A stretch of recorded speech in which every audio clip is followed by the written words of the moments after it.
Hello today, and today we're going to be doing something a little bit different. No, I'm not going to review a washing machine. It's just a quick tip.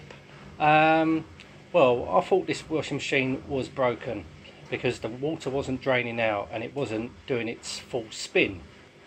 A simple problem. What it is, this is the drainage pipe which goes down there. If the water ain't coming out, it could be a case that the pipe is blocked. We sorted this out because we was going to get a new machine, so we had to take the old machine out, and found out, we looked at it, inside it was completely blocked, so the water couldn't drain out. So if you're thinking of buying a new machine, if your water is not draining, clean out that pipe. I don't know what his proper name is, I just called it the drainage pipe, where the water comes out and goes into the drain. That's obviously comes from the main tap. And I'm testing the washing machine out now, and it's all fine. It's completely fine.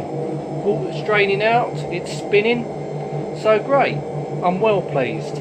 Saves a lot of money buying a new machine. So if you're having the same problem, try cleaning out the pipe and see if that works. Anyway, thank you so much for watching. Till next time, and goodbye.